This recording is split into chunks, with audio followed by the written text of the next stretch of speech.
Week 153 of Brada's Branded Thoughts here from the Hawkeye of the Storm, and we are talking brackets. I'm joined by another hoops junkie, as we introduced him yesterday. Jared Barger is with us again for the second straight day. We talked instant reaction to the brackets yesterday that were released at around 5 o'clock Central Time after an overtime finish between the Ohio State Buckeyes and the Fighting Illini of Illinois. And now we've had some time to digest and sort of percolate on the bracket release. And Jared and I both have our brackets. We're going to break them down and make some predictions. Make some predictions for these games this weekend, the first two rounds, and even look ahead past this opening weekend and give our favorites for the Final Four in the tournament. You ready for this, Jared? I'm ready. Let's go. All right, so we're not going to waste any time. Let's get right down to it. Again, the brackets were released yesterday. The overall number one seeds, if you didn't catch the release yesterday, Gonzaga is the overall number one. You've got Baylor at 2, Illinois at 3, and Michigan at 4, but they're all the number one seed. Let's start out with your bracket here. You've got Gonzaga over their play-in opponent, which will be either Norfolk State or Appalachian State, and you've got them playing the Missouri Tigers in the round of 32. You can call that an upset, a 9 or over an 8. What was your line of thinking on your pick on Missouri there? I know Oklahoma was very high at one point, but so was Missouri. And I think the SEC is very competitive, even more so than the Big 12 this year. And I've got a good feeling about Missouri in that game. Some of these in these first round, you just got to go with your gut. And I feel like that's a game for Missouri to take. Missouri, we talked about it yesterday. Missouri, really nice start to the season. Wins over, a win over Illinois, which was obviously their best win of the season looking back. And I expected them to be a bit higher than a 9. So, that's certainly that's going to be a challenge for Oklahoma. The Sooners, on the other hand, I kind of look at this the opposite way, and I know we're going to get to my bracket here in a minute, but you have a little bit more respect for the SEC than I do. I think I'm a little higher on the Big 12, honestly. Yeah. It's tough. They're similar. I mean, there's a lot of good teams at the top in both. We could go through team by team, but that's for a different time. But yeah, I have to say I like Missouri. Looking at their schedule, it seems like even when they've lost to their SEC opponents, it's been close. They lost to LSU in the last game of the regular season by just 6. They did beat Alabama in February. Yeah. They lost to Arkansas by 5 in overtime. They had a pretty ugly loss by 21 points or 31 points to Ole Miss. Yeah, I mean, you're talking about an Iowa fan, and as you look down, and of course, we've got our bracket here posted on our screen here. When you look down at our at Iowa section, and of course, we're biased as Iowa guys. There are opportunities for Gonzaga to lose. I mean, I think you and I would both agree. Oklahoma's had some solid wins. You talked about what Missouri's already been able to accomplish. They've beaten a 1 and a 2 seed already. They've beaten Alabama and they've beaten Illinois. So to be a 9 seed and have those types of marquee wins, obviously that indicates a bit of a roller coaster. But who's to say they can't go out and beat a Gonzaga? I wouldn't put it past them. Now, I'll give you a little sneak preview. I don't have them beating Gonzaga, and neither do you. Let's move on down. Creighton and UC Santa Barbara. UC Santa Barbara, a team that plays in the Big West, a lot of other California teams. They're not real big. Sometimes you get some of those Big West schools that have a really big 7-footer, and they do not have that. They do not have that luxury this year. Creighton coming off a pretty sad loss in the Big East championship round. You've got the 5-12 upset. What led you to make that pick? Well, I think this one's more about Creighton than it is about UCSB. Like we talked about yesterday, just what they're dealing with their coaching situation, and obviously sometimes things aren't as they seem. We don't really know the whole story, but there's a little uncertainty there, and they're not exactly playing their best basketball right now. They haven't been in the Big East tournament, so I think this is. And you look at a 22-4 record is very good, and obviously the Santa Barbara earned their spot in the tournament by uh, playing well, and so I just that's one of those 5 and 12s you feel better about rolling with the 12 seed in that one. And you know that there's always going to be a 5-12. It seems like there's always a five Yeah, 12 upset somewhere along the way. 4 and 13, 5 or 12. There's got to be at least one. Yeah, no, I agree with you. I will say I did not pick UC Santa Barbara, but again, we'll get to that. Want Well, to and I didn't at first either, but I went back and forth on it. But then I've got them playing Virginia over Yes, Ohio. you've got Virginia over Ohio. Virginia's still dealing with some COVID issues. I saw a graphic today. Kansas left for Indianapolis today. There was Hmm. speculation on if Kansas and Virginia would be able to play in the tournament. It was interesting. The committee seeded them, I think appropriately, but they also put them in the section of the draw to where they don't have to play until Saturday. To me, that's obvious that the committee made an extra day allowance for those two teams to make sure they were healthy. Um, but Kansas, again, leaving today for Indianapolis, theoretically without one of their best players, a couple of their best players potentially. We just don't know the status of Virginia. But I take it that this means that you think Virginia will be good to go come Saturday. I do, and I saw something this morning that they've basically cleared all the steps. Now, again, like you say, there's a possibility they won't be at full strength, but I believe whatever Virginia's got going on, as long as they're able to play, it's not going to be enough to have them be upset. I think they're still going to take that game. And Evan Mobley and USC, you've got them advancing over the winner of Wichita State Drake. By the way, who do you think Wichita? What do you think in the Wichita State Drake game? Uh, man, I know I'm kind of glad we don't really have to pick these because that one is like 50-50, but I would have to go with Drake. I just feel like they're going to be really motivated. Uh, they were undefeated there at one point, and then they did lose some games late in the season, but I think they're just happy to be in the tournament. I think they're going to be pretty motivated, and I could definitely see Drake getting that first round bid, but USC is definitely one of the better teams in the Pac-12, if not the best, and I don't think Drake's going to be enough to knock them out in the first round. Um, Keep in mind, Wichita State. This is we had this discussion the other night. This is one of the things that you've been working on with your sister for years, right?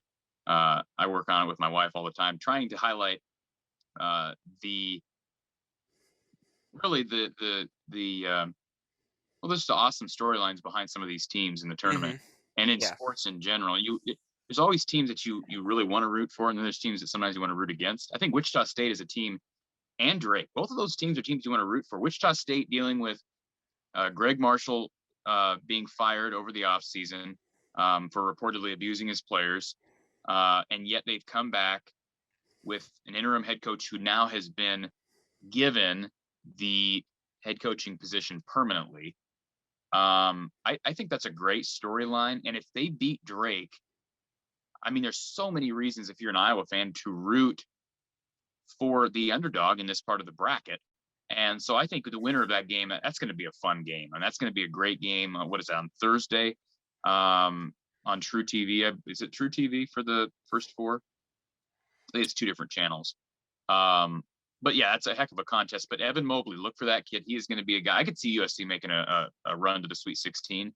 Again, depending on availability, because right below that matchup, you've got Kansas and Eastern Washington. Mhm. Doesn't seem like you have any hesitancy in picking the Jayhawks to get out of the first round. I do not. And the 16 seed play-in games are on True TV, but the Drake and then the UCLA games are on TBS. Okay. Uh, TBS and True by the TV for way, yeah, Thursday. Are 5:30. those games overlapping, by the way? I know we talked about that They yesterday. will Are they? be. Yeah, they will be a little bit. It'll be 4:10 start for the Texas Southern game, 5:30 for the Drake, 7:40 for Appalachian State, and then uh, 9 o'clock for the UCLA and Michigan State. So they will be overlapping a little bit. Yeah. So any issues for Kansas in that first game? I mean, it sounds like they may Yeah. be down a player or two. Again, just not enough for me to pick against them. And even if they aren't full strength, but I kind of went at this just assuming they are going to be good to go. Uh, Yeah. I just want to give these higher seeds the benefit of the doubt that even if they are missing a player, they just have that next man up mentality, and they're still gonna show up and still gonna be tough to beat. Oregon, Virginia Commonwealth, two teams that have very interesting resumes. If you take a look at Oregon and VCU and Ken Pomeroy's rankings, and I'm going to pull this up here as we're talking. Very interesting because VCU, these aren't very balanced teams. VCU has, according to Ken Pomeroy's adjusted defensive efficiency rankings, they are the 12th best defense in the country, but the 117th best offense in the country. Compare that with their opponent, Oregon.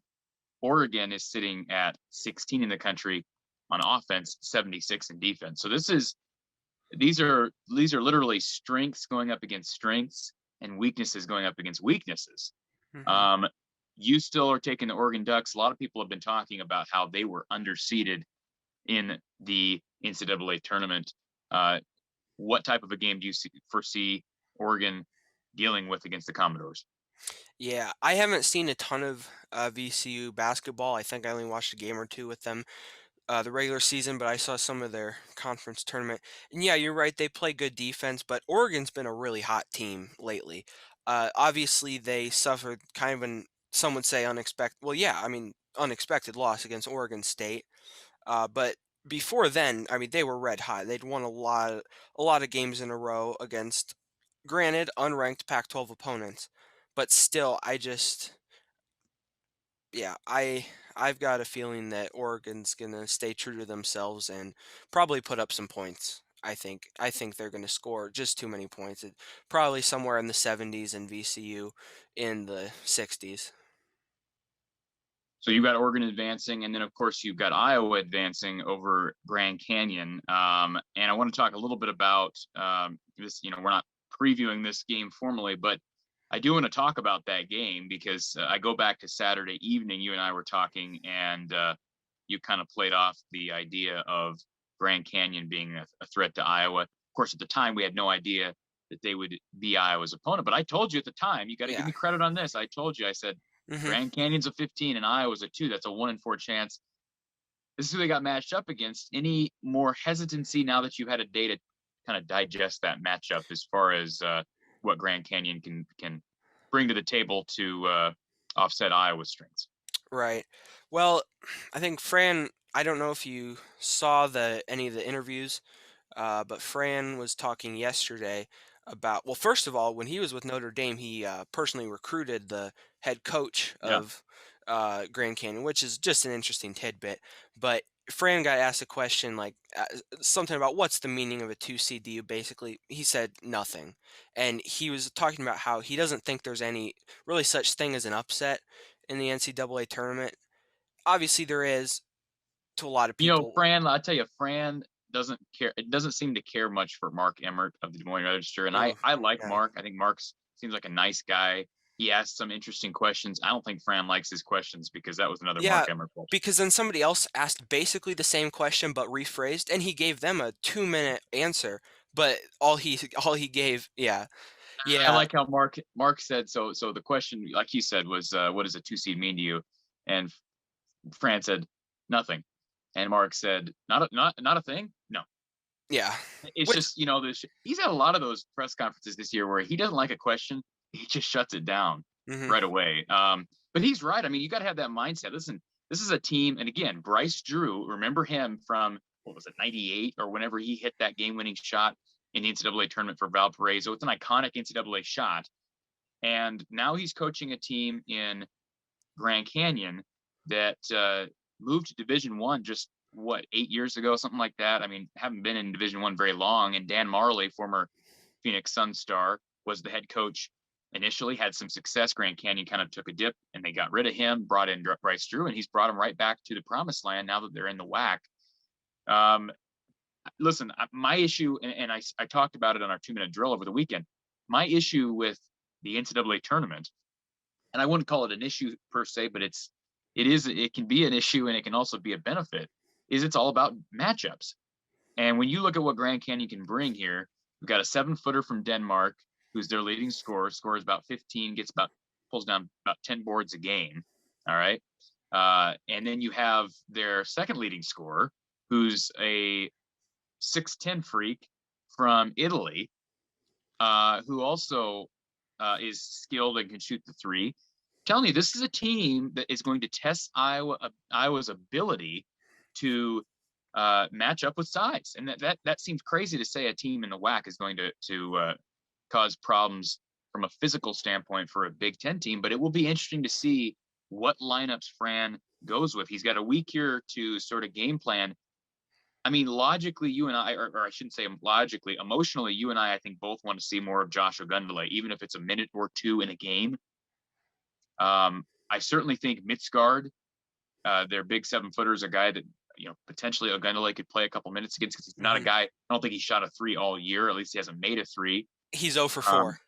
He's 0 for 4. Okay, so he shot, so he's not a threat from outside, so he's not going to pull Josh away from the paint. Now, Labor is a guy who, is it Alessandro Labor? He's a guy who can make the 3 as well. So we'll see. I mean, maybe you put Keegan and maybe you slide Chris Murray in there, and they give up a couple inches, but there are guys who can certainly guard the perimeter, and certainly Keegan is athletic enough to be able to make up for that lack of size. So it'll be interesting to see what Fran does with the lineups in that game. Mm-hmm. Yeah, and then Lever's shooting just 39% from 3, so he can make them. He's made 30 of them this year.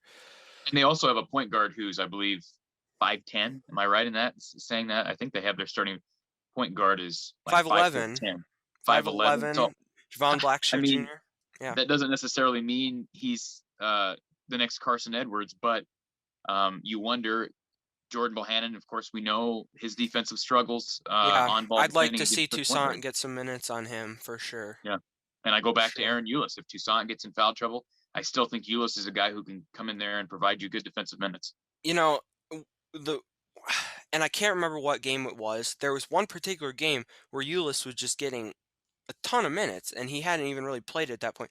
He's way more under control on offense than Joe Toussaint is. I mean, I hate to say it, but he is. I'd rather see him, honestly. His defense is good, and, I love Toussaint, and I really want to see him get it figured out, but right now you just can't trust him to run the offense. Yeah, I agree with you. He's had great moments. I think I've been critical of Fran at times this year for having such a short leash for Joe. I think he needs to understand that he can make a mistake or two and not fear being pulled. There have been times where I've seen him make a turnover, commit a turnover, and he's out. And I think Fran now is to the point where he makes 2 turnovers, you're out. Which, again, I don't know that that's a line in the sand, but usually things like this, like the 2 fouls and you're out thing for Fran in the first half. Fran is a type of coach where he's got rules and he's not going to budge. So I wonder if there is sort of that unwritten or unsaid rule with a guy with a point guard committing turnovers. But I also see Connor McCaffrey, Jordan Bohannon commit turnovers. And Connor, let's be honest, we all talked about how great Connor was at not committing turnovers. He's committed more turnovers this past month than I think I've ever seen him commit. Now, I'm not saying that teams are figuring out his ability to pass into the post, but I just think that Joe Toussaint deserves a longer leash, especially like you said, you get a 5'11" point guard in here who's going to probably test Bohannon's lateral quickness defensively. I think it's an opportunity for Joe Toussaint to gain some confidence. And then, of course, they're going to need him. I mean, if you're going to make a run to the Elite Eight Final Four, they're going to need him. Yeah, big time. Hint, they get back in a game against Gonzaga. That was his best game of the year, with the exception to maybe Ohio State in Columbus a month ago, or less than a month ago. That game against Gonzaga, Joe T was huge. Jalen Suggs is a guy who nobody else on this team can really match up with, but Joe Toussaint has the athleticism to do so. So, it makes me nervous. Let's look at my West region here. I don't know if you got that. Oh yes, I did. Yeah. Gonzaga, I don't see them having any problems with that opening round opponent. Listen, and what we have to understand as Iowa fans too, as we look at the tournament, we're going to enjoy watching every game. But here's the deal: these brackets, ain't nobody going to have a perfect bracket. And I think you and I would both agree as Iowa fans, and I think the majority of the fan base would agree, we'd much rather be incorrect on the bracket if it means better results for an Iowa run. And so we have ample reason to be rooting for against Gonzaga all the way. I don't think Gonzaga is going to have any issues in a 116 game. I just think they've got way too much athleticism, way too much talent, size, skilled big men. Oklahoma, Missouri. I've got Oklahoma. That was a tough one for me. To me, this is going to be an excellent game. I think these are two teams that are very well matched. But Oklahoma's playing well right now. If you look at Oklahoma, let me pull up their schedule. They have first of all, they played a tough schedule because they are in the Big 12. But a win at West Virginia back in February. They did lose by 4 to Oklahoma State here a couple weeks ago, lost by 4 to Texas, and lost by 4 to Oklahoma State on a different game. You take those 3 losses out, and a bad loss at Kansas State. I understand that. But they won at home against Alabama, who of course is a 2 seed. They won at Texas this year. They won at home against Kansas, and again beat Virginia at West Virginia and at home, so beat them twice. Beat Texas Tech at home. This is a team with really good wins. They've got a couple losses that are kind of head scratchers. They lost by 22 to Xavier.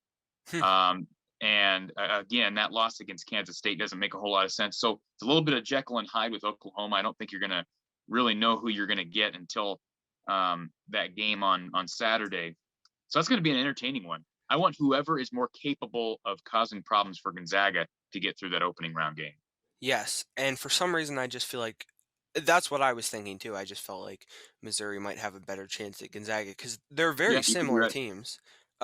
Oklahoma and Missouri, very similar teams because they started off, they were in the top 25, even top 10, and they looked really good, and then they fell off, kind of like Iowa. Iowa got out of it a lot faster, but they fell off, and now they're on the rise again. So I Yeah, think, college basketball is not a. I mean, it is a roller coaster of a season as far as momentum and. yeah, I mean, in game, it's all about runs and whatnot. And then you could say the same thing about the season as a whole. Now, 5-12 in the West region. I'm with you. I thought long and hard about this matchup between Creighton and UC Santa Barbara. I just don't see the wins for Santa Barbara. If you look at their schedule over the course of the past 3.5 months, they haven't beaten anybody. All right, they haven't beaten anybody, and as bad as Creighton looked against Georgetown, that looked like just a determined Georgetown Hoya squad. And Greg McDermott's been there too long. I think he's got the support of Marcus Zagorowski and his family. I know after Greg said what he said, that wasn't received really well, and it was a stupid thing to say. I mean, it's just not sensitive to say that, and he couldn't have possibly thought that was going to do over well. But yeah, I think that Marcus Zagorowski and his family have moved on, and Zagorowski is the leader of that team, both verbally and on the court. So I just don't buy that they're going to go into collapse mode. And again, I don't think UC Santa Barbara has the size to cause, they don't have that one guy who's going to be a mismatch. And I just think, I think Creighton advances. Looking at the 4-11 game, this is where I have my first upset. I've got Ohio. Virginia, there's question marks this week, obviously with COVID. You look at what Virginia does, obviously known under Tony Bennett for years as a defensive juggernaut. Look at Ohio right now. This is going to be interesting. This is going to be a really low scoring game. And if it's a high scoring game, I'll be shocked. Ohio right now has the 29th best offense in the country. But they have the 174th best defense in the country. So actually, I'm wrong on that. I had those numbers switched around. Ohio's actually going up against the strength of Virginia. So I missed that one. I missed the mark on that. But I still think, again, this is a team that Virginia hasn't seen. I mean, to have the 29th most efficient offense in the country out of the MAC, I think that's extremely impressive. We saw what they did against Illinois earlier this year.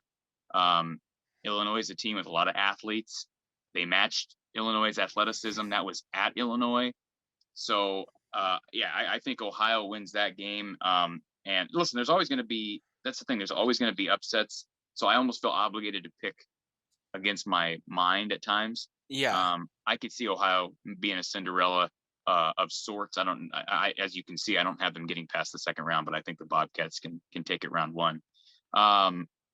USC, Wichita State, Drake. This one I went back and forth on as well, because I think USC is good enough with Evan Mobley to make a run, even to the Sweet 16. But I still think, like I told you, Wichita State and Drake, they're both tremendous stories. And they got two excellent coaches. Obviously, Darian DeVries has been terrific down in Des Moines. And again, Wichita State, they're playing for a lot. I mean, they're playing for their name. They're playing for their new head coach. He's already gotten a contract because of what he's done this season. So I think if Drake wins that game, I think they can beat USC and certainly Wichita State. That's a program that knows how to win games and get to Final Fours. So I can see the 11 over the 6 there. And then Kansas, Eastern Washington, I didn't really pause on that one, especially given the fact that Kansas is traveling today. I think they're going to be fine. We'll see if I believe, let me look this up real quick. If I'm not mistaken, they had 2 players, I believe, that were out with COVID. Was it David McCormick was one of the players that wasn't traveling? And if it is, that is a big issue. 3 players not traveling with the Jayhawks. 3 players. So, okay. I mean, that does make it. I don't know a whole lot about Eastern Washington. Did a little research on them. David McCormick will not travel. Tristan Inaruna will not travel either. And I don't know who the third player is. But that is going to be a storyline because that is potentially Iowa's Sweet 16 opponent. They are the highest seed left in Iowa's section of the draw. So Iowa theoretically could match up with the Jayhawks in the round of 16. But I've got Kansas advancing. Oregon VCU, this is another game where I look at it and I say, everybody's talking about Oregon.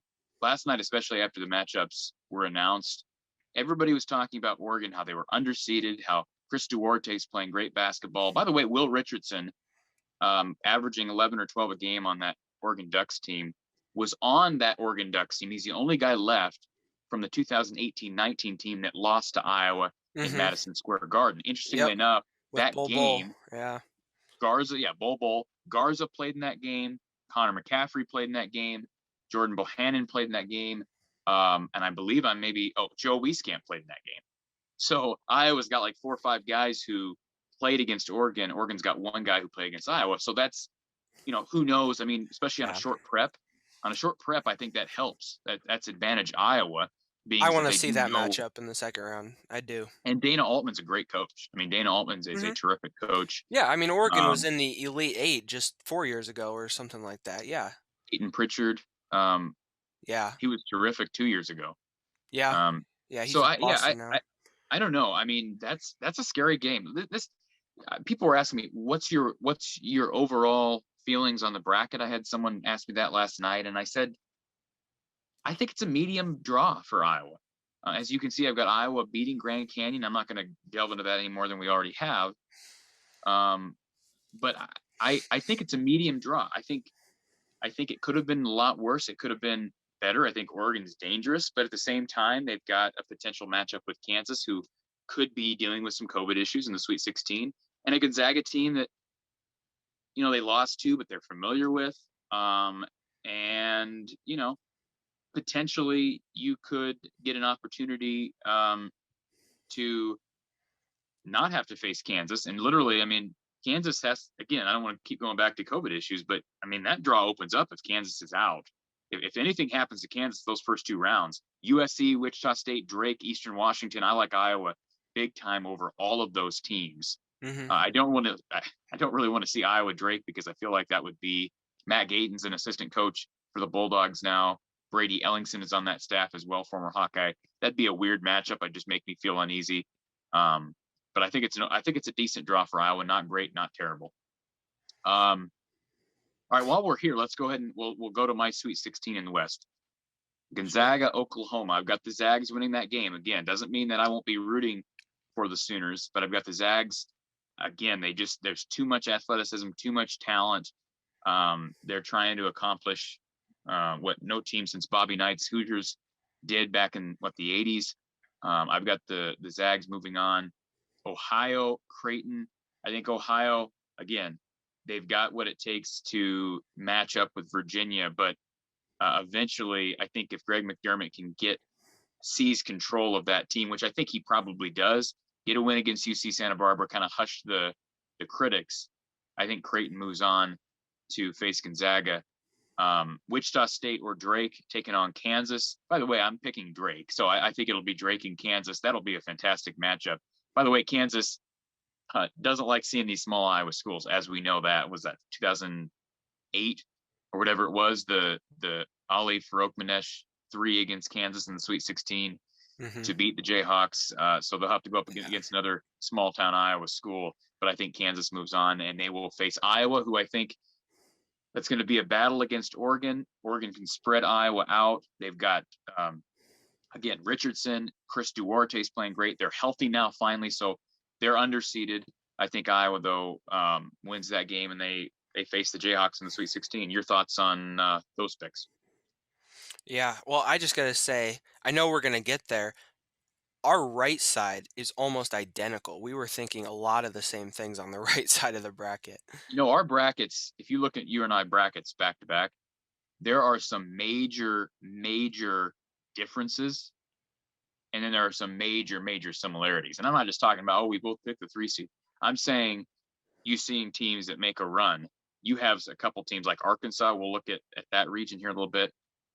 You have a lot more faith in Arkansas than I do. I like But them just flying under the radar because nobody really views them as a threat. And it's also partially because I've got Utah State over Texas Tech in that game, which again we'll get there. We'll get there. But you and I are also really big on Texas. So I'm just saying yes. there are some similarities and some stark differences. Let's go to your Sweet 16 here. Yeah. You've So got go ahead. okay. Yeah, I was gonna say Gonzaga over Mizzou again. Same with you. Well, obviously we know who we're gonna be rooting for, but and then because I've got Santa Barbara moving on, if it was Creighton and Virginia, I would honestly probably take Creighton. But just because I have Creighton losing as a first round exit, then I take Virginia over Santa Barbara by default. You said you take Creighton over Virginia? Yes, just based on like that matchup. Like Okay. I'm saying if they win in the first round Yeah. and prove me wrong, then at that point I would say, okay, well then they'll probably keep winning. But Right. Okay. yeah. And then yeah, I've got Kansas again over USC, kind of similar to you. You have over Drake, but and then Iowa. Obviously, I pretty much agree with everything you said about Oregon, Iowa, and then that leaves. So I went on a limb and I say if Virginia's healthy and able to play, they're another team that got beat by Gonzaga earlier in the Yeah. season, which I think is going to help. I don't think Gonzaga wants to play Virginia or Iowa because they'd probably rather play a team that they haven't played yet. I would think so. People were talking yesterday about how Gonzaga's got the easiest path to the Final Four. In fact, that was a question that Luka was asked in his press conference yesterday, Hmm. which I find interesting that the committee did put Gonzaga in a bracket with 3 teams that they've already played. I think Illinois has the easiest path to the Final Four. I Um, don't see a way that Illinois doesn't make it there. I I really agree. don't. Yeah, I agree. So But you've got Iowa beating Oregon, yeah, I do. I do. and you don't see any issues from an athletic standpoint for Iowa to match up there. Not enough to pick Oregon, no. I feel like I was really motivated too. Like we talked about, Grand Canyon, obviously, those lower seeds being really motivated, how that's scary. but I think Iowa's kind of almost flying under the radar too, because it's like, yeah, we know they're good, but I don't think anybody right now is scared about Iowa going to the Final Four. But if you Yeah, think I don't. about it, Nobody picked him to the Final Four that I've seen. Nobody, yeah, if you think about it, except you. Except you. hey, my thinking is if they make it, obviously I'll be thrilled.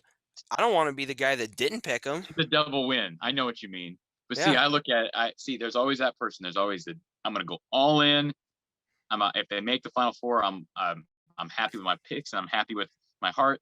I'm the guy who says that's all right. If they don't make the Final Four, at least I'm happy with my bracket. yeah, yeah. Well, so anyway, I think they're really motivated because if you think about it, last year didn't really happen. I mean, they had a regular season, but Oh yeah, absolutely. Yeah, from a like now that we're talking about this through the eyes of March Madness, last year didn't happen. So the last thing they remember is coming back against Tennessee and then falling yeah, short in overtime. And yeah. that's a bad taste. So I think these guys are going to be like, all right, this is the last year we got Garza. This is the last year we got Bohannon. Wieskamp status is yet to be determined, but I think we're going to see the best Iowa basketball of all year in March. And you've got Iowa over Kansas to meet Virginia Yes. in the Elite Eight. Yes. Um, and so let's look at my Sweet 16 here. I've got Gonzaga beating Creighton. I'm trying to look at this logically from a standpoint of personnel, and I just don't see how Creighton matches up with the personnel that Gonzaga throws to the table. But I have faith in Greg McDermott. But did I keep BYU mentioning match up that well? You know, they didn't, and I think here's the deal. I wonder too how much.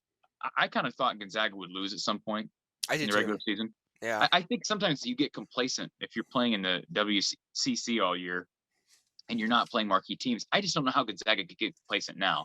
I will say this: they could be rusty now, but Hmm. BYU tested them, so I think that beat a little that rust off, and I think Gonzaga makes the Elite Eight. And I do have Iowa over Kansas. That matchup scares me, kind of like the Oregon matchup scares me. I mean, there's some. I don't want to call Oregon a blue blood, but there are some blue bloods in Iowa section when you look at uh, Kansas, when you look at Gonzaga. Um, and I don't want to say blue bloods, but perennial teams like Oregon, Creighton, and even Wichita State. There are some perennial contenders in this section. So again, I go back to my original thing about this draw. I think it's a decent draw, not great. Yeah. So Elite Eight winner, you've got Iowa moving on. What type of game do you see from Virginia and the Hawkeyes? Yeah, I was thinking about that. Like, obviously, we've got the. I think the Hawkeyes would match up okay because yeah, Virginia does play very good defense, but I think I will be able to get shots off. Uh, they're probably going to do a good job of containing Garza and really zeroing in on him. But if they can have a good game from just everybody, their bench, everybody that's playing, if they're just constantly trying to read the defense and make cuts and just get easy baskets, just simplify the game and just get to the hoop, I think they can it'll be a low scoring game. I don't see Iowa putting up more than 70 points on Virginia, but if their defense keeps playing like it has been, I could see them winning a really close game in the 60s.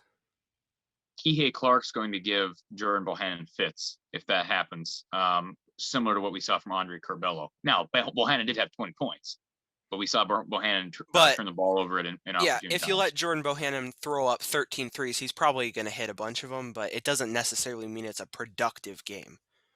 I've got Iowa losing to Gonzaga.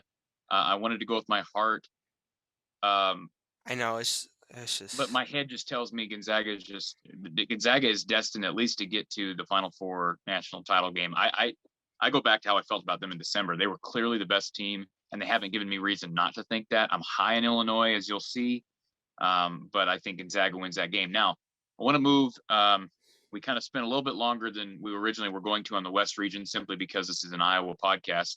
Let's move over to move down. Let's move down to the East region, and we'll start with your first round picks in the East region, okay. starting with Michigan. Yeah, so I'll just go through quick. So Michigan, no livers, but I just I didn't really even look too much at either Texas Southern or St. Mary's, I'm just like, yeah, that's going to be a Michigan win. I mean, I've seen some of Texas Southern. They did impress me a little bit, but that's not going to be a problem for Michigan. I like LSU in this game because, like we've said, I did look at the Bonnies.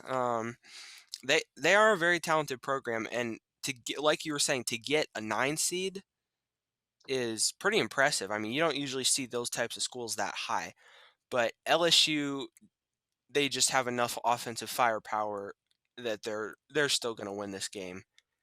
And then probably the hottest pick, for a 12 seed is Georgetown. But I don't want to pick against them right now. I mean, why would you? They just knocked off everybody in the Big East, so why wouldn't they keep it going, I guess? Yeah. And then Florida State, that's pretty cut and dry. They're a really good ACC team, and Coming Greensboro, off a loss to Georgia Tech, but I mean, their resume has been pretty impressive up until that point. yeah, they shouldn't have any problems there. Now, I like BYU a lot. I do. I loved how they played. It seems like every time they play Gonzaga, they've got a pretty good chance to beat them, which is kind of They were seated higher than I anticipated. I didn't think BYU would get a 6 seed. yeah. Yeah, I don't know, but I like them. I like the way they play. They've got some shooters, and I I see Michigan State winning that game against UCLA. Just I think they're happy. I forgot how high they were once ranked this year. I mean, they were in the top 15 at one Preseason, yeah, point, and then early on, yeah. and Everybody was talking about that win over Duke earlier, like, wow. And now and Michigan now State Duke, barely make the tournament. yeah, Duke's out. right. That's crazy, but I see Michigan State winning, and originally I wanted to even put them into the second round. It's Do kind you of like do you risky like to, the Cougars? yeah. Yep, and then Texas, we're both pretty high on them. Uh, Although Abilene Christian, and this is an interesting storyline. Abilene Christian is a Texas school. So I always think in these, matchups with these small schools, like a Houston versus a Texas, or an Abilene Christian versus a Texas, or like a yeah, UTEP versus a Texas. Those are always intriguing games because there's definitely going to be a chip on the shoulder of the purple people eaters in that game. they do always kind of seems like when they're close together, they do give them some problems. But Maryland, I'm huge on the Big Ten, Yeah, and yeah, I mean they're a good team. They got beat up in the Big Ten again, different conference or just different year. They'd be a better team. I think they're seated properly, and yeah, and then Alabama, I like how they play. I think I don't know, they play a little bit better defense than LSU does for sure. yeah, And they're similar teams. Like they matched up really well in that championship game. It was a lot of fun to watch. But Bama beat LSU in the regular season badly, pretty handily. Yeah, badly. Yeah, yeah. And I think Alabama is kind of almost playing. Yeah, kind of almost playing with a chip on their shoulder as well, just because Alabama's not a basketball school really. The SEC just isn't a basketball. Usually, it's you got Kentucky and Florida, but uh, nobody really expected this, and right. they've just continued to play at a really high level the whole year, and they're champions of the SEC. So I think they're seated properly. I think they deserve to get the two, and I don't see them getting upset by Iona. Go ahead and run through the rest of your region here and all the way down to the Final Four, Okay, um, and then we'll go to mine. so I went out on a limb, and by the way, I picked 3 of the 4 number 1 seeds to lose before the Sweet 16 Well, this or season is Elite kind 8, of a Elite 8. this season is part of 2020, so crazier things could happen. It just feels like it's gonna be something unexpected is gonna happen. Just yeah. So I like LSU. I think LSU with their offensive firepower against Michigan, probably without Livers in the second round. We were talking about if they go further, that Livers might rejoin the team, but I don't Yeah, think Livers will be playing by then. And then LSU doesn't necessarily have the size to match up with Hunter Dickinson, but I think with their athletic guards, I think they pull that upset against Michigan and advance to the Sweet 16. And then I think Georgetown, their Cinderella story kind of ends right there with Florida State. I don't think that. I think I Florida don't. State's got a pretty good draw. Yeah, they do. They do. And whether it's Colorado or Georgetown they face, I think Florida State's going to the Sweet 16 no matter what. I don't see that not happening. And Texas over BYU, not really much of a surprise. I like BYU, but Texas is, you know, played a lot of good basketball in the Big 12, and we thought they might be a 2 seed. Instead, they fall to the 3. Yeah, Not a whole lot of difference there, but yeah. I and thought they were then undefeated. Bama over Maryland. That'd be a game. Uh, Maryland plays defense. they, yeah, I That would wanted to be a pick. matchup of strength versus strength. I wanted to pick like I know that one of the Big Ten teams, like other than the top four, I feel like one of those other teams is going to make a run. Whether it's Michigan State, Purdue, Maryland, or Rutgers. I think Rutgers might have the best chance to make a run out of them. So yeah, Well, the thing about it is you talked about Alabama's defense. Their defense is really good. I mean, there's a reason why there's a 2 seed. They play off, but LSU doesn't play defense. hmm And yeah, that's, yeah, I mean, we saw that play out. So Maryland, Alabama would be strength against strength, but would be interesting to see how, I mean, Maryland had a problem with Iowa's offense. And I don't know. We'll see if does Maryland have enough shooters to enough scores to be able to go up against what I think the number 2 overall defense in the country. That will be interesting. yeah. So yeah, and I think we've said it multiple times. It's all about matchups. LSU doesn't play defense, but because of what's going to happen, I could see them over Florida State just if they keep scoring a lot of points. Got 2 SEC teams, and half of that Sweet 16 region is SEC and Sweet 16 for you. Yep. That's true. And then that I had it going to LSU and Texas for a spot in the Final Four. And All right, I like Texas to come out of that region because I think they're the second best team in that region, and they might be the best with, Michigan not being at full strength. I So, agree with that. Absolutely. Let's look at mine with some variations, of course, but some similarities as well. I've got Michigan over Mount St. Mary's or Texas Southern. I've got the Bonnies taking down LSU. I think the Bonnies bring more offense than LSU's defense is going to be able to handle. They are really good. If you look at St. Bonaventure, right now they are 17 in total defense. They will cause some problems for LSU's offense. I like the Bonnies to move on to the second round. Not enough, though, to take down Michigan. I'll mention that here in a second. I do think Patrick Ewing will get it done. Colorado's good, though. I mean, I think I'm a little bit, I think my pick there was more so Patrick Ewing and this team seem to be playing with house money, and I don't buy into the Pac-12 very much. But Colorado is right up there with Oregon for maybe being the 2 best teams in the Pac-12. Florida State over UNC Greensboro. I'm with you. I don't see Florida State's loss to Georgia Tech means nothing to me. And I certainly don't think it meant anything to the committee. They win that game. I do have Michigan State beating UCLA and beating Florida State. I still think Tom Izzo, his ability to coach in BYU. March, I think it's going to be a darn good game. And Michigan State plays Yeah. BYU in that first round. And then Abilene Christian, Texas. I paused for a second. Honestly, I did. I advanced Texas, as you can see here in my region. I advanced Texas all the way to my Final Four, and then I went back and said, Abilene Christian could pull this off. That's how crazy the bracket is. Like I'm thinking, yeah, they're a Final Four team. That's why I say I agree with you. It's all about matchups.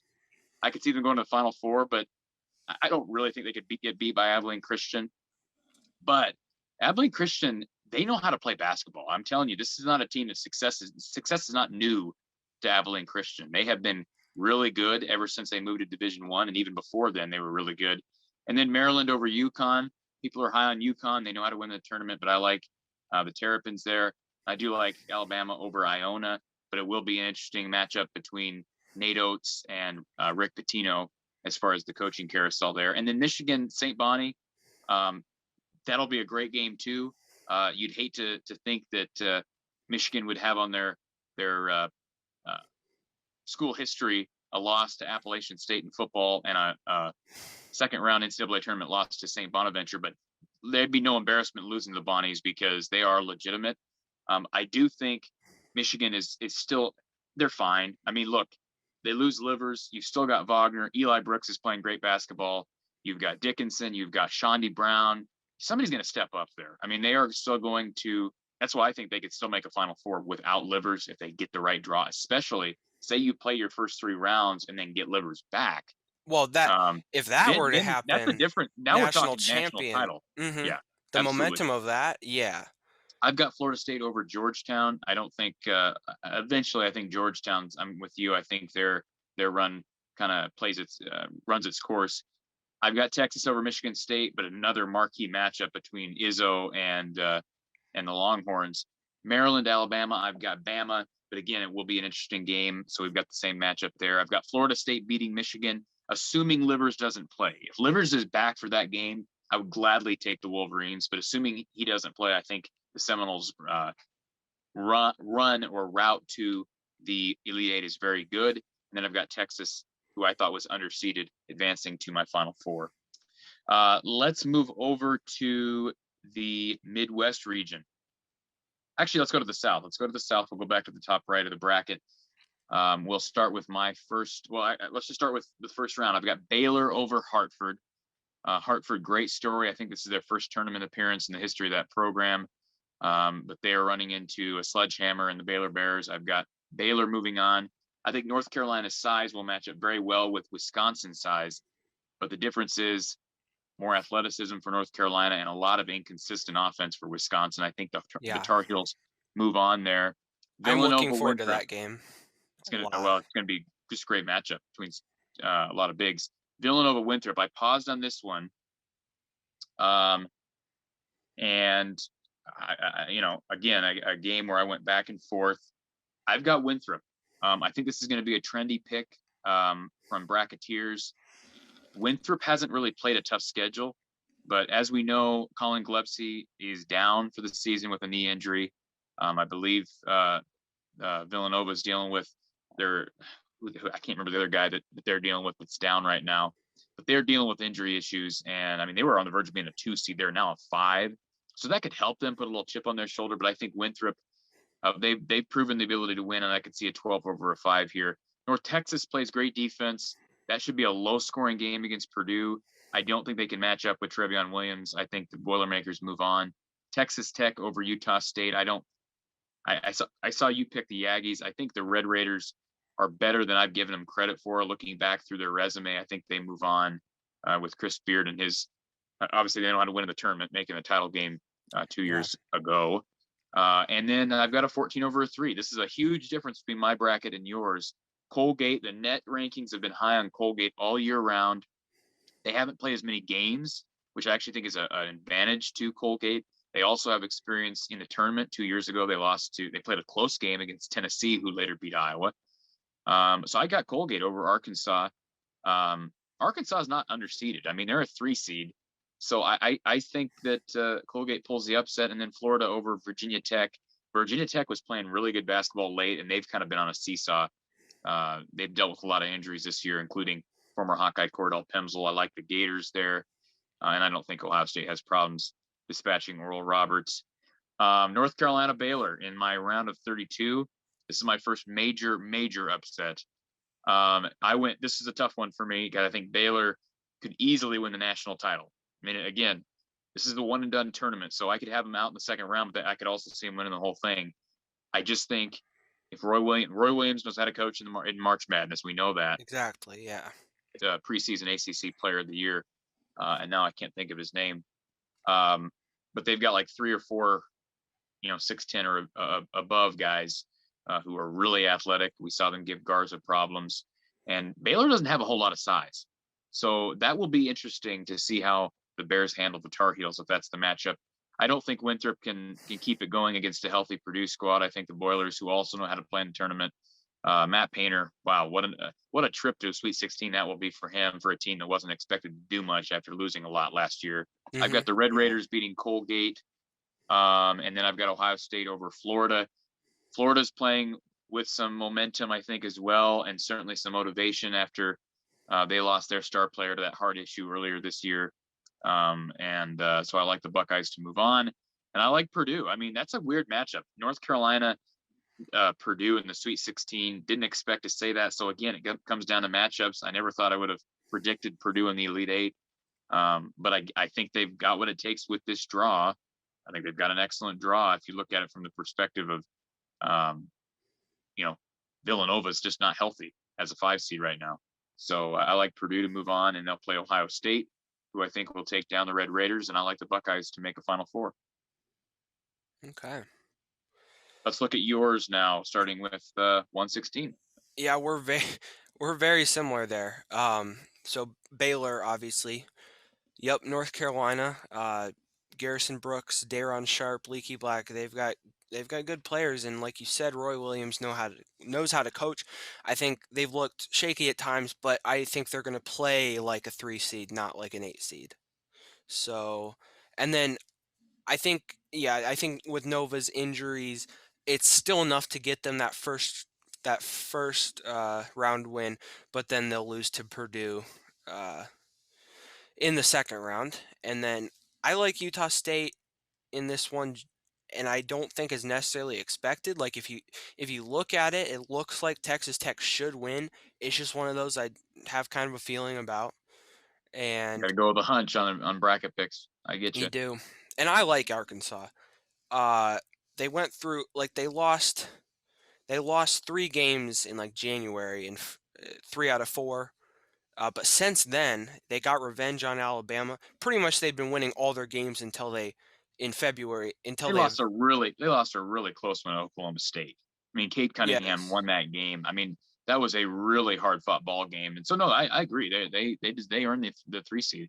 yeah yeah. So I like Arkansas there. I like Florida over Virginia Tech. That one was tough. Those are kind of two teams that could have been better, maybe have been better in the past, but and then Ohio State, really strong team, not getting knocked off there. And then I've got North Carolina and Purdue, just like you, although I've got North Carolina winning that game. Wow. And then Arkansas and Ohio State, and I've got Arkansas advancing. And That one surprises me that you've that got the one was probably my toughest, like one of the toughest picks.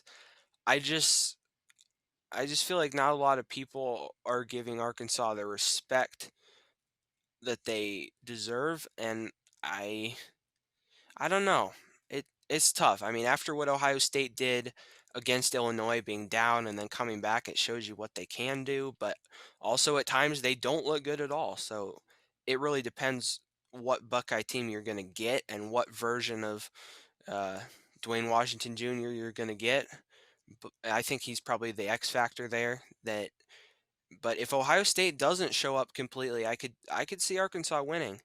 And then because of the draw, like if it's Baylor there, like you say, Baylor can lose in the second round or they can win it all. If it's Baylor there, they probably advance to the Final Four. But because of what else I think could transpire there, Arkansas advances to the Final Four. all right. You've got Arkansas and Iowa along with Texas, the Longhorns. So let's move down to the final region, the Midwest region, and we'll start with your bracket: 116 Illinois versus the Drexel Dragons. So yeah, Illinois, possibly the best team in the country, according to some people. I mean, they were the best team in the best conference. So yeah, and And they've then got the best draw, in my opinion. oh, easily. Yeah. And then I think this Georgia Tech Loyola game is going to be quite something because you've got Loyola with the recent success they've had, and they've still just Loyola in the tournament. It just feels like they're going to win. But Georgia Tech, they did win their conference. They did. They knocked off Florida State, and I think that's a really quality win, and it just gives me some confidence in them going into that first round matchup, and I think Georgia Tech is going to come out on top. And then, yeah, Oregon State. it's great for them that they were able to knock off The Oregon. numbers don't bear it out for the Beavers. I mean, they Yeah. are not. They were very fortunate. They played well in the Pac-12 tournament. I'm with you. That's a great matchup if I'm Tennessee. Oh yeah. I mean, yeah. The Pac-12 winning the Pac-12 isn't as impressive as winning some conferences. So I don't think that's enough to. Hey, it's great they got in the tournament. Good for them. But yeah, Oklahoma State, Cade Cunningham, Liberty is a team that, as a 12 seed, has beaten 5 seeds in the past. But I think Cade Cunningham's been playing great. He's gonna go to the NBA next year, but he's gonna want to do as much as he can still in college with his team. So that they're not gonna be able to match up with Oklahoma State there. And then Syracuse, I'm a big fan of the Orange. I love Boeheim, his son Buddy Boeheim on the team. I feel like they're just built for tournament success as long as they can get in. And San Diego State, you know, last year they were undefeated for quite some time, and they still had a great year, but I don't think they're going to be able to get past Syracuse just because of the coaching and just the consistency they usually play with. West Virginia not going to have any problems with Morehead State. I like Rutgers a lot. Rutgers was a top 10 team at one point. Uh, Ron Harper Jr. is one of my favorite players. I love in the Big Ten. I love how he plays. He's big, but he's athletic, and he can score from just about anywhere. And then Houston, it's like they had a pretty dominant win over Cincinnati, but it's just the quality wins aren't there for Houston. I agree. And I see Rutgers taking advantage of that. And this is where I think the Big Ten versus other conferences is going to come into play. I think Rutgers and Houston are going to be about even though Rutgers is so low of a seed. Just the way they've played in the Big Ten and all the teams they've had to go up against, and then you've got Houston, who really hasn't played much of anybody, and also Rutgers playing with the motivation of they should have made the tournament last year, they didn't. Uh, for some of these guys, the last opportunity. Just as a program, they haven't been in the tournament in so long. I I see them going to the Sweet 16, and I could see them even going further, but I just don't feel like there's enough. And this is West Virginia, just without going through the picks. If you would have just said West Virginia is going to make the Elite Eight, I wouldn't have agreed with you necessarily. Yeah. But because this is the weakest quadrant, I think they get over Syracuse, and then they win a close one over Rutgers.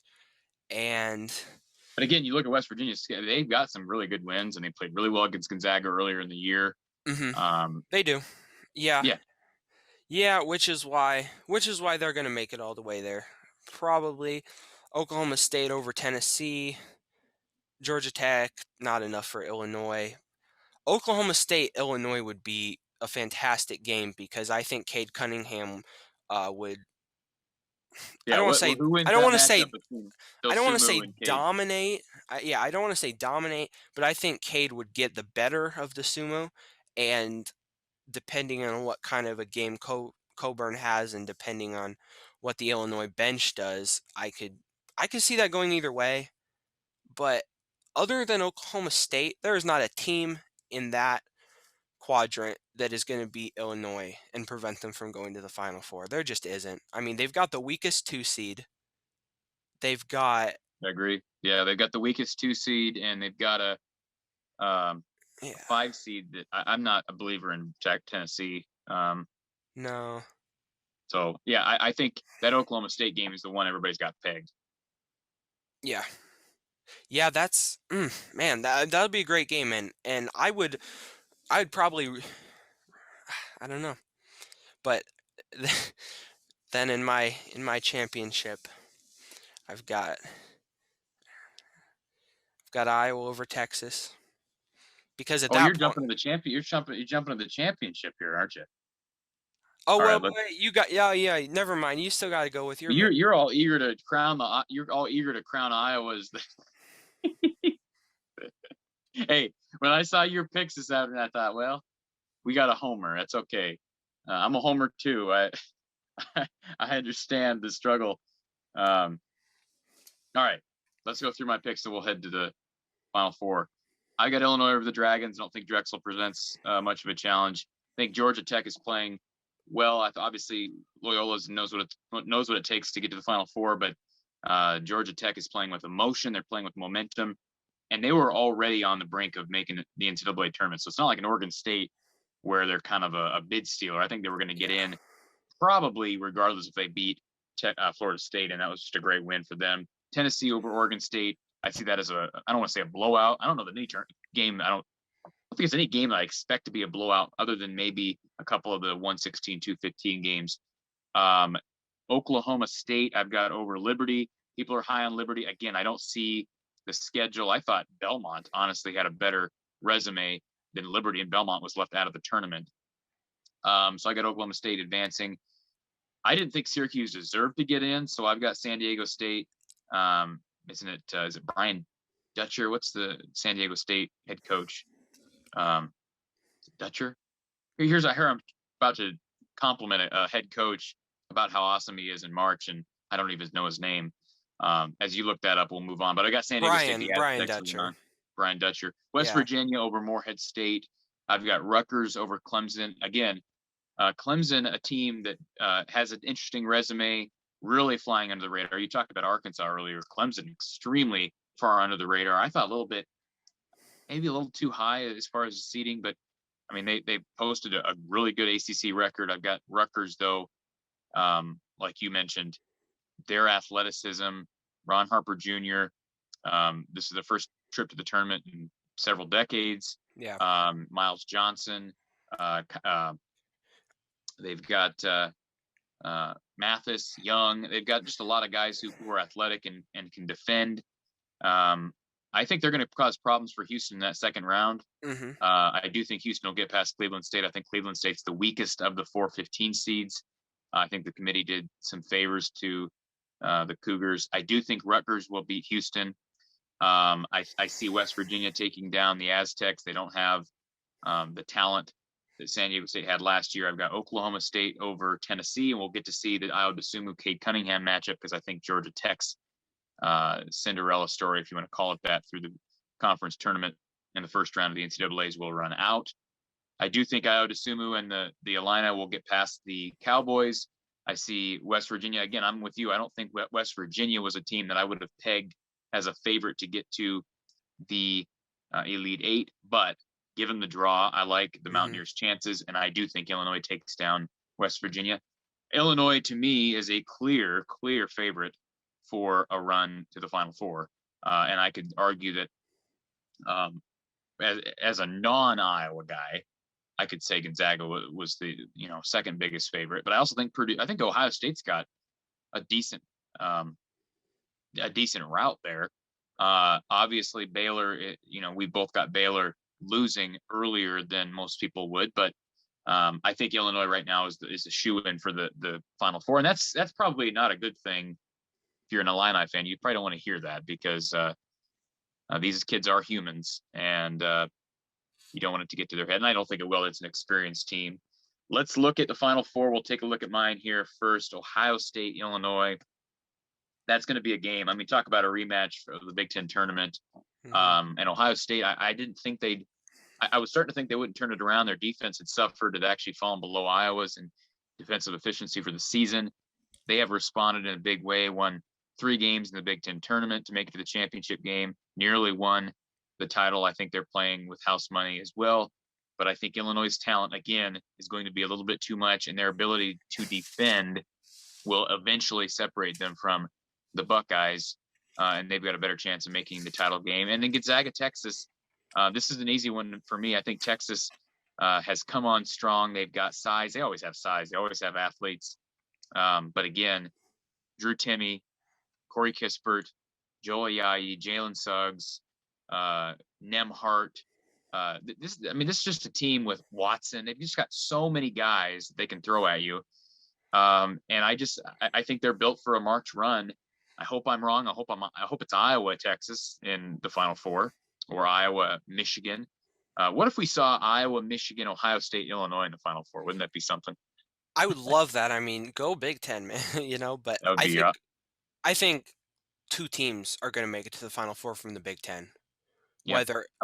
Because obviously there's the four you just said, but then you've got, Rutgers, Maryland, Purdue, Michigan State, and there's one more from the Big Ten. Maryland. No, I said them. I don't know, but yeah. Seven. Uh, yeah, I And by the agree way, with that. I've got Gonzaga, or I've got Illinois. I went back and forth on this. In fact, I initially wrote down Illinois, Wisconsin, that's the other. Wisconsin. Wisconsin, but I've got Illinois winning. I just this is going to be. I have no idea who would win a Gonzaga versus Illinois game. I have no idea. That would be I the best really game don't. of the year. That would be amazing. So let's go to your Final Four. I've got again Illinois beating Gonzaga Yeah. in the final round, 82-80. Let's go to your Final Four. Yeah. Well, first of all, I'm real. On our Sweet 16. So the last 8 of the right side, or not the last 8, but where there's 8 on the right side are identical except for Arkansas, and you have Texas Tech there. Yeah, but you're right. Rutgers. we were thinking the same things there. We are on that side of the bracket. We definitely are.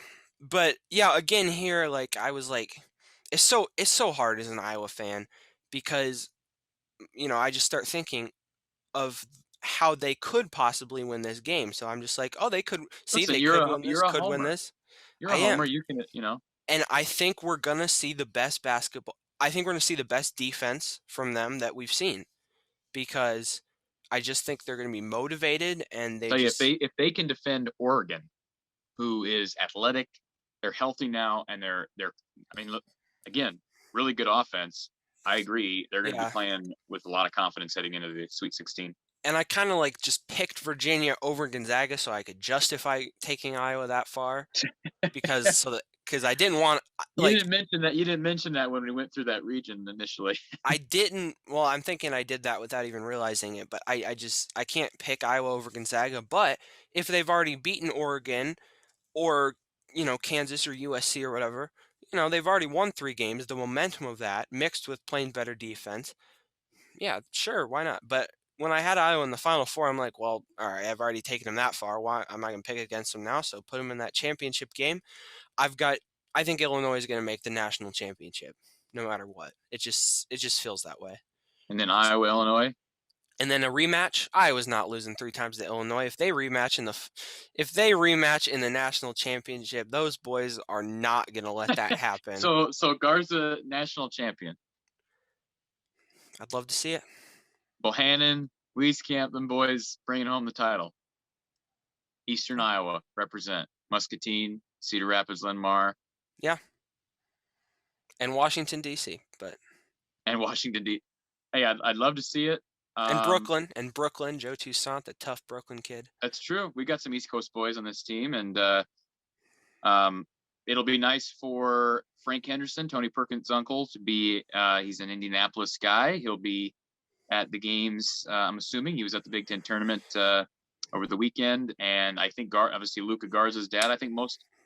I would guess the most of family of these different players will be able to be there. Yeah. And they're not having to isolate necessarily in their hotel rooms like the players are. This week's going to be interesting. Grand Canyon can kind of prep for Iowa's size, as can Iowa. But this will be fun. I mean, hey, I'd much rather your bracket play out than mine. That's why I did it. It's like, hey, why not? But listen, if Iowa gets to the Elite Eight like I'm predicting, listen, that's still a success to get to the Elite Eight for the first time in 30, 40 years. Yeah. And hey, we didn't mention it. Shout out to Fran McCaffrey. He's the coach through 28. Yep. Got an extension this morning. Today, and that was after the news that Archie Miller and Richard Pitino were both ousted from Indiana and Minnesota, and Penn State hiring is it Strawberry? What's his last name? New head coach for Penn State, assistant from Purdue. I noticed that earlier today. I know you're looking it up, but definitely some coaching moves with 3 of the 4 teams that were left out, or 3 of the 5 teams that were left out of the tournament. And I don't think Chris Collins is in trouble, and neither is Fred Yeah. Hoiberg. But certainly, expectations are higher at some of these Big Ten schools that aren't living up to them right now. Yeah, Micah Shrewsbury. Shrewsbury, not Strawberry. Not quite Strawberry. Looks like it, though. Shrewsbury. Definitely reminds me of it, yeah. All right, and your final score, 82-79, Iowa over Illinois in the championship. And again, mine was close, 82-80. It is Illinois over Gonzaga in the title game. And those are our picks here at From the Hawkeye of the Storm. This is the Brada's Brandon Thoughts podcast. Jared, thank you for hopping on for the second straight day. Yeah, and absolutely. we'll have you on again sometime. And hopefully we're talking about Iowa and maybe in the Sweet 16 or Elite Eight. Yeah, you'll have to have me on to preview that Final Four game that I was going to be playing in. All right, I love the devotion. I love the loyalty to the Hawks, and we'll see. Gotta what they own can it do. They at got to this get point. past Grand Canyon first. That's the first one on the docket. Yeah, that's right. That's right. All right, Jared. Have a good afternoon. Thanks for joining us. This has been Brada's Brandon Thoughts, week 153.